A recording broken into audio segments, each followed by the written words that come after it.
Hey, it's a dark episode. It's a non-Hamlet diary episode. What else is it? It's a the rain has come, the rain has gone. There's lots of dripping behind me.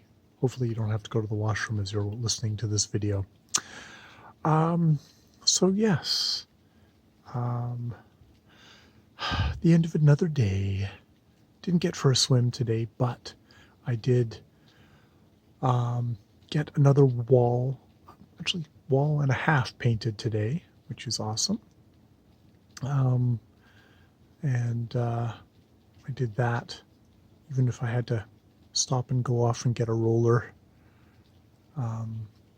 So at least I got that done. I got the recycling ready to go out. Recycling's out now, so I don't wake up at 8 in the morning and they're trundling down the hill, because if you don't get the recycling out, well then sure as hell they will come early.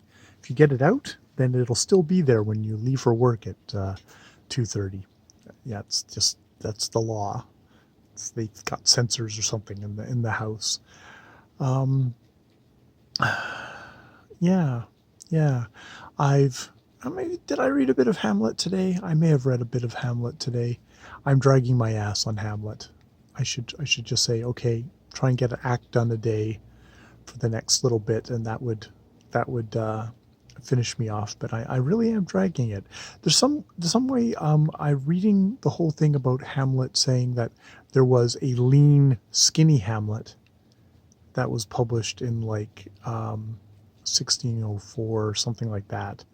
But that the Hamlet that is published in the first folio seems to be an expanded one, like someone, or was it that the this is the one that was maybe, it was even published earlier, that is like more expanded, like it was published for an academic market. It wasn't actually a play version, like it would it's one of those things of like, is the super expando 4-hour one that's twice the length of the more, probably a chopped down one that is actually performed for which is 2 hours, is that actually, what does it bring? What does a 4-hour one versus a 2-hour one bring? That's a thought. I don't know where my head is at. My head is somewhere odd with Hamlet at the moment. I actually, the good thing was today I listened to Emma Smith talk about Hamlet. She had This Is Shakespeare book, and she also did this podcast, which was her going like little essays on each play. And this one was about Hamlet, and why is the play called Hamlet? Because there is more than one Hamlet actually in the play. There's the father and there's the son. We might assume it's the son, but it could be very much the father.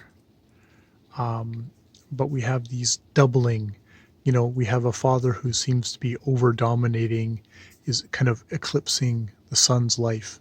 And indeed, in the end, maybe in his quest for revenge for his father, he ends up killing himself, his mother, and his family, the whole country falls into Fortinbras's hands, Fortinbras Jr.'s hands. Another thing where a son seems to have actually surpassed the father and has taken the kingdom that his father failed to take. But there's also these things of is Hamlet? There may have been an earlier play, Hamlet. Was this written by Shakespeare? Which would kind of stymie the whole thing of, as Emma Smith says, stymie the whole thing of kind of the literary biography of this is a more mature play. It's like, oh, that would kind of mess things up if it actually wasn't as mature as they say. Apparently the whole, and she has a little aside there where there's a whole thing of, the whole authorship question seems to have come about because people were so eager to look at Shakespeare's plays, set them in chronological order, and do a literary biography about them, but that the plays sort of resist that And they resist that kind of biographical reading so much that people went, well, with, instead of going, maybe our biographical reading is bullshit, they went with, maybe this wasn't written by Shakespeare because it doesn't map on properly, which is a thought. I don't care about the author. I don't care who wrote the plays. I really don't care. I care about how the plays talk to each other. I care about what the plays say.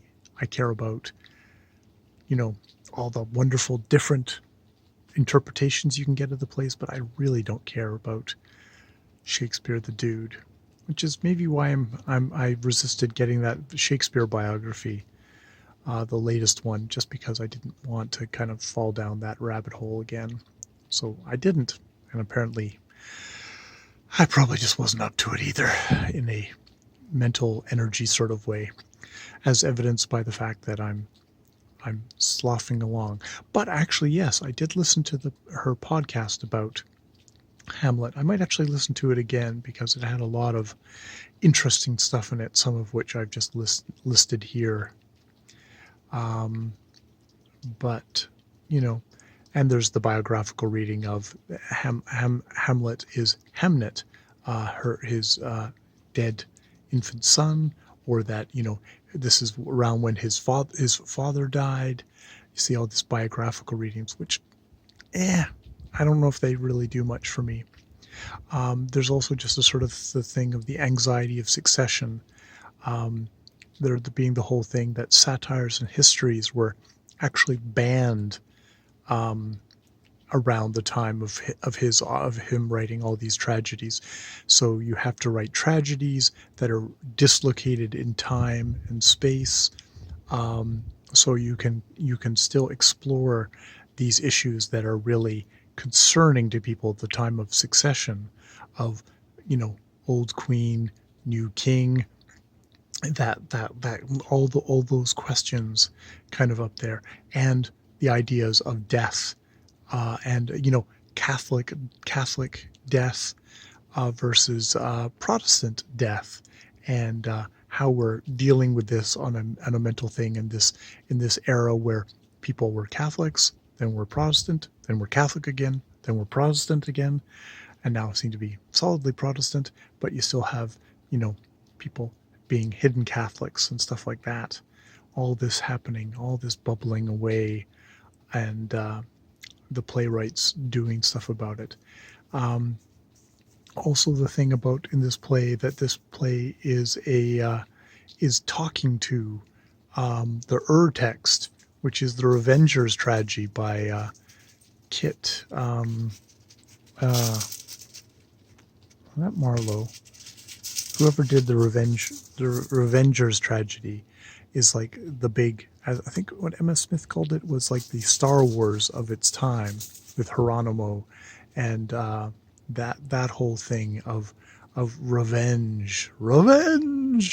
I should really get back to that, my revenge roots. Maybe that would help me power through the play a bit better. All right, I'm going to stop there. I've babbled a lot about Shakespeare. Haley's kind of stumbling around now, staring at me going, when are we going upstairs? We should go upstairs right now. I hope everyone is having a good day. I don't know who I'm talking to. I'm talking to myself. I had a good day. I guess I got to do more training tomorrow, which nobody likes training. Even if the person I'm training seems quite decent and fine, I hate training. All right, more videos later.